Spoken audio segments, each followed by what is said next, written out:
Cool. Okay, so I'm just gonna reintroduce you again.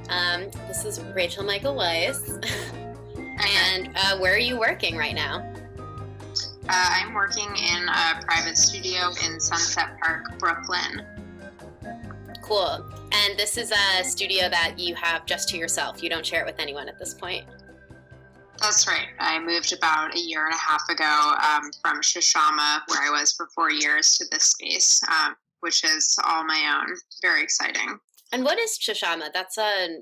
What do they do? It's a not-for-profit arts organization that capitalizes on underused real estate in the city. So they have a studio program that provides subsidized space to artists. So it's like, I was paying like $1 a square foot when I was there, which is pretty much unbeatable. And then they also have exhibition space that artists can apply to kind of do like DIY exhibitions. Cool. $1 a square foot is like a crazy number for me to hear right now. I mean, for me too, it's like, the studio is a dream, but it also like is kind of stressful to like pay the rent. Yeah. How big is this space? It's about 700 square feet. So I'm giving you the tour. Yeah, so it's about 700 square feet. It's like 17 by 40. I think those are my dimensions, something like that. That's so sick. And I made myself a little screened-in area here with these curtains, so I could have like a wood shop / concrete sanding zone / dust containment. So this is your like dirty sculpture zone, and then you have your clean fiber area elsewhere. Yeah, I kind of divided it into 3 zones. So like at the very end there, I have like my gallery where I like have work hanging. And then like in the middle here, I have like all my material storage and like this work table where like things are happening. And I've got this other work table back here, wood storage, and the dirty stuff. So it's like you enter and then it gets progressively dirtier as you walk into the studio. Yeah. Is this the biggest studio you've had? Yeah, I had, I was in grad school at San Francisco Art Institute where we have, like little 200 square foot art cubicles. And then I was at Shishama, which was like about 380. And then this space, which is 700. It's been really, like now it sort of feels a little bit empty. But it's been really great for me because I make huge work, and like these large scale installations, take up the entire, like, for that Houston project, I had all my tables and like everything pushed up against the windows in this wall, and like the piece took up the entire studio. And then it feels really small because we could like barely get out the door. We had to like shimmy past. So it's allowed for me to make work like that, which I wouldn't be able to make without the space. Yeah. That's interesting. So even though you're paying more for a larger space now, the type of works that you're able to make have shifted into being like more expensive works. Yeah. Like it sort of sustains itself in that way.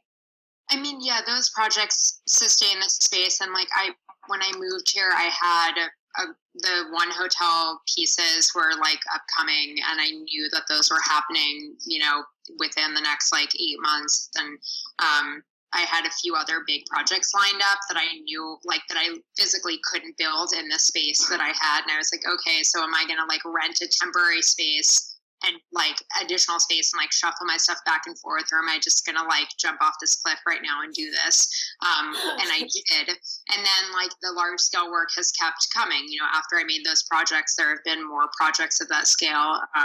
So yeah, it's been great. Yeah, I like that continues.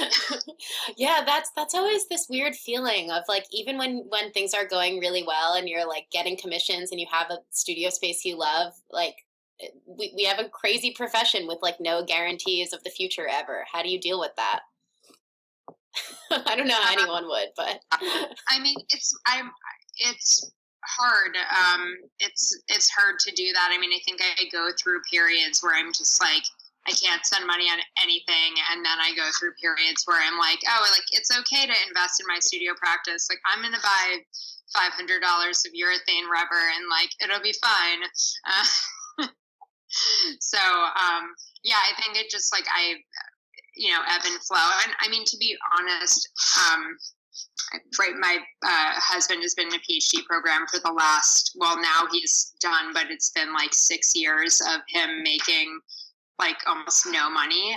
So that has complicated things. But I would say that also like having the cushion that a partner can provide does help. But yeah, I mean, it's really stressful. It's really stressful. It's like, how long do I have to make this check last? I don't know. Yeah. And like, how do you fit self-care into that also? If like you're budgeting already and like spending money in the studio is like a, not a necessity for life, but like something you spend your hard-earned money on, like how do you also take care of yourself in that equation? I mean, self-care is definitely something that I'm working on. It's always a balance. I always feel like I'm trying to strike that balance. I mean, I have budgets of like what I, want to be, or like, the maximum I want to spend on any given thing. So like I have a budget for like eating out and a budget for alcohol and a budget for like, beauty and like getting my nails done. So, I mean, I try to do that and I try to do it when it feels good. I mean, like after doing a huge project when my hands are like shredded, I'm just like, all right, I'm going to treat myself to a manicure. I just did this big installation. I deserve this. So yeah, I mean, I try to do that. But it's like easier to do that right after you get a big check in the mail than it is to do it when it's been like a month and a half since you got paid for anything. Yeah, it's sort of the thing that goes out the window when it's like it's a luxury. Self-care is almost a luxury sometimes. Yeah, it's like really hard. And this past April, I had like so much going on. Everything just sort of like happened at once. And I was really trying to like make sure that I save time for exercise. Like I run. And I was just like, I need to, because that's always the first thing that goes when I hit those busy periods. Because like as an artist, sometimes you just can't control that. And it feels like you need to be in the studio all the time and like, meeting these deadlines and getting things done. But like, I realized, you know what, if I don't take the time out to run, then I'm like scatterbrained and I feel shitty and I'm less efficient. And like, if I just take that hour every day to do that, I'm like so much more composed and so much more efficient when I work in the studio. So yeah, you have to make time for self-care, even if it sometimes seems counterintuitive. It actually like helps you to meet your other goals or your professional goals of getting the work made. Where do you live in comparison to where your studio is? I live in Bed-Stuy, so it's like it's not convenient really. Because your studio's in Sunset Park, which is like, are there any lines that go between there? Any subways, or you have a truck? I have to take that. I do have a car, so I like kind of mix it up of like driving the car, biking, and taking the subway, like depending on what I'm doing later that day, if anything, or like if I have to pick up materials or drop something off.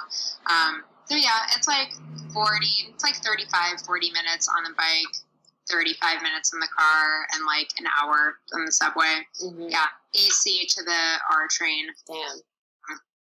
But you know what though? Like I've always been the type of person who needs to like warm up in the studio and be here for several hours to like be productive.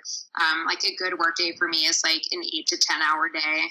And so I don't know that I would benefit from like being able to just like pop in and like do a little quick thing and then go, which is like, I suppose the benefit of living right next to where you work. That is a dream though. Of like having my studio and home be combined one day when I leave this city. I think we all feel that way. But it is also nice to have that built-in separation. It helps you mentally prepare for where you're going when you have to leave to get there. Yeah, totally. And I think it makes it a little bit easier to like stop working, which is something that I have trouble with. I mean, I try to like at home, I do my like art administration tasks, like my website and responding to emails about projects, and then like try to keep my making here. I think other artists who live with the work that they make, it can be amazing, but it also it's like that unfinished painting is just staring at you all night long, or it can be more overwhelming, I think, sometimes, than it is helpful. Yeah. Sometimes I think toxic materials are almost like secretly helpful in that way because I can't make work in my bedroom. So Yeah, I mean, I agree with that. And it, like, right, it makes you turn it off for sure. And I don't really have like much of a drawing practice, which I guess like would be the thing that I would do at home. I'm trying to cultivate that, but it's more because I feel like I should than for any other reason. My drawings are like, like little, like this, like garbagey little sketches in my sketchbook that are like, about. Ooh, I love these. Yet I don't actually. I mean, I can draw, but I don't actually make real drawings. So. Well, we took the same drawing class at Oberlin, right, with Don Harvey. He was actually my. The class is called something. I think it was maybe just called Topographies. It was a sculpture class, surprisingly. And that's actually, he's the one who taught me how to make molds. Wow, Don Harvey. Yeah, I know. Really surprising. Yeah, he's the one who taught me how to make molds. In a class called Topographies. That's like my drawing class. I took a drawing class with like Todd Schroeder, who I think ended up like being tenure faculty at SCAD, but was visiting. Very studly guy. Yeah, chill. We didn't have him. Cool. So we're almost up at 10 minutes again. So I wanted to ask you our closing question, which is, what's your favorite thing to touch? So I think my favorite thing to touch, at least right now, is super sanded concrete. I'll give you a little mini tour of what I'm working on right now. So this piece right here, which is a body-sized piece of cast concrete, which I'm sanding, sanded to 220 now, and I'm working myself up to put on my dust gear and sand it down to quadruple zero steel wool today. Oh wow! And then try to enlist somebody in my building to help me move it to the wall where it's ultimately going to live. Like, it'll kind of be on the wall and dripping down onto the floor, but it's 180 pounds, so I can't do that myself. I feel you there, waiting for someone to come around to help. That's another difficult thing of having your own studio. Like, there's only so much we can do. I mean, yeah, I've had assistance from time to time, but that's like usually project based. And so if it's just like, I don't need an assistant, but I just have to move one thing today, it really doesn't make sense to have someone like come in to do that. So, yeah, I just try to like flag down somebody who looks like they're not busy, who's walking around in the hallway. Are there other artists in your building, or is it like more industrial? What's going on? It's mixed. There are some small businesses, like, a woman who runs like a kitchen, who's like do a test kitchen, who's like writing cookbook right now to like people who are making like leather bags, and then there are also artists. So yeah, it's mixed. Which is nice, I suppose, but like I sometimes feel a little bit art jealous of like the people who are in Bushwick and all their friends are like in their building. I don't know whether that would be good or bad, but I could imagine it being nice to like really have that close-knit community around you and like somebody else there when you're like working at 10 at night. Yeah, both for like safety and inspiration reasons. Yeah, right. I think even just like that's one of the things that's harder about having my own space, like even just listening to like the little work noises of other artists who were like used to be in the art cubicles beside me, it's like motivating. It's like, okay, other people are working. I'm not talking to them, but like I know that things are happening here. So like I feel energized to work. Right. I just have my books on tape. So nice. You do books on tape. I am tearing through them right now. I mean, sometimes I'm in a music mood, but for the past like several months, I've been in a books on tape mood, not a podcast mood either. I've like exhausted all my podcast interest for right now. So yeah, I'm listening to The Circle right now by Dave Eggers. It's like really scary, and I mean, it's not actually. It's like boo scary book, but it's like scary as in like, oh my god, like this apocalypse is happening now. Yeah. Yeah. So yeah, that's what's going on. Because the real world is scary now. Yeah. It's pretty terrible. I need to sometimes like close that off. I have to I need to preserve myself sometimes from that. I think, I debate whether that's responsible or not, but I think it is. Like, there's, empathy fatigue and like anger fatigue and anxiety fatigue about everything that's going on. And so you need to like just take it in doses sometimes. I think if there's something to be said for like continuing to work and do what you're passionate about and not allowing other circumstances to stop you from doing that. It's not about like fully putting your head under a rock, but like give yourself the room you need to create. I think. Yeah, I think so too. But yeah, it's a delicate balance. Yeah. But yeah. Well, I wish you luck in getting into your work zone today. I am also about to do some more wet sanding. Thank you.